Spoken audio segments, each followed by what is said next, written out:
जिस बहू को मैंने पत्थर समझा वह हीरा निकली।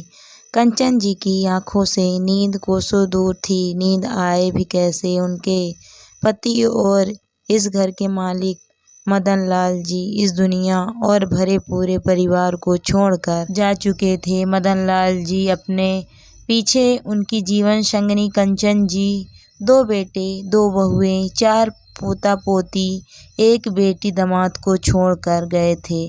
पति के जाने के बाद से ही कंचन जी एकदम चुप सी हो गई थी, ना किसी से बोलना ना कुछ कहना। कंचन जी ने सोचा नींद नहीं आ रही है, चलो छत पर जाकर ठंडी हवा में टहल कर मन बहला लिया जाए। छत पर जाने के लिए सीढ़ियाँ चढ़ती हैं तो उन्हें छत पर से कुछ आवाज़ें सुनाई पड़ती है। छत के दरवाजे से देखती हैं कि यहाँ तो पूरी महफिल जमी है। रात के 11 बजे बेटा बहू बेटी दामाद सभी हैं, उनके कदम वहीं ठहर जाते हैं। अब पिताजी तो रहे नहीं, इसीलिए हमारे पति यानी तुम सबके बड़े भैया ही इस घर के बड़े कहलाएंगे। सासू माँ अकेली हो गई हैं तो उन्हें अब इतने बड़े कमरे की क्या ज़रूरत।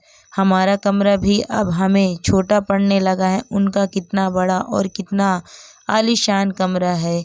जब से हम शादी करके आए हैं तभी से उस कमरे में हमारा मन अटक गया था। इसीलिए सासू माँ और ससुर जी का कमरा अब हम ले लेंगे और सासू माँ को हमारा कमरा दे देंगे। बड़ी बहू दीपिका ने अपना फरमान सुनाया। कंचन जी को तो अपने कानों पर विश्वास नहीं हो रहा था। कंचन जी को अपनी बड़ी बहू दीपिका बहुत प्रिय थी, क्योंकि वह कभी पलटकर जवाब नहीं देती थी। छोटी बहू राधिका से उनकी नहीं बनती थी, क्योंकि वह गलत बात का तुरंत विद्रोह करती थी। सास हो या ससुर, गलत के खिलाफ अपनी बात कहने से राधिका कभी नहीं डरती थी। बड़ी बहू ने तो अपने दिल की बात कह दी। बेटी भी कहाँ पीछे रहने वाली थी। बेटी श्वेता बोली, पिताजी तो अब रहे नहीं, माँ को अब भारी साड़ियों का क्या काम, इसीलिए मैं उनकी भारी चटक रंग वाली 10-12 साड़ियाँ ले जाऊंगी। शादी की 30वीं सालगिरह पर पिताजी ने माँ को जो सोने का हार बनवा कर दिया था वह भी मैं ले जाऊंगी। अब माँ को इसकी क्या ज़रूरत। बेटी से ऐसी उम्मीद कंचन जी को नहीं थी। आज उनके पति को गए 15 दिन भी नहीं हुए थे और घर के बच्चे इतने निर्दयी हो गए हैं। तभी छोटी बहू राधिका की विद्रोही आवाज़ सुनाई दी, बस करो आप सब। ससुर जी चले गए, इसका मतलब यह नहीं कि सासू माँ के होते हुए आप सब अपनी मनमर्जी करेंगे। रही बात कमरे की, तो कमरा हमेशा से ससुर जी और सासू माँ का था और रहेगा। ससुर जी नहीं रहे, इसका मतलब यह नहीं कि सासू माँ को इस कमरे से अलग कर दें। आज भी सासू माँ इस घर की मालकिन है। कितनी पुरानी यादें जुड़ी होंगी उस कमरे से। रही बात आपके कमरा छोटा होने की, तो अब आप अपने बच्चों को सासू माँ के पास भी सुला सकते हैं, जिससे सासू माँ का अकेलापन भी दूर हो जाएगा और बच्चों को उनसे कहानियाँ लोरी सुनने का मौका भी मिलेगा।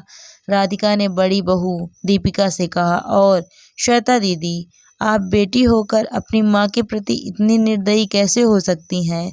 आज के ज़माने में आप ऐसी सोच रखती हैं कि पति के गुजर जाने पर पत्नी अपने पसंद के रंग की साड़ी नहीं पहन सकती।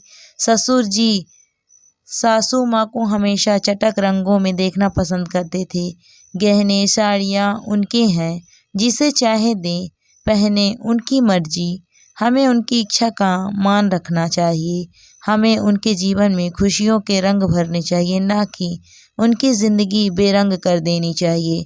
छोटी बहू ने कड़े शब्दों में अपनी जेठानी और ननद की गलत बातों का विरोध किया। कंचन जी के दोनों बेटों ने भी सिर हिलाकर अपनी सहमति दर्शा दी।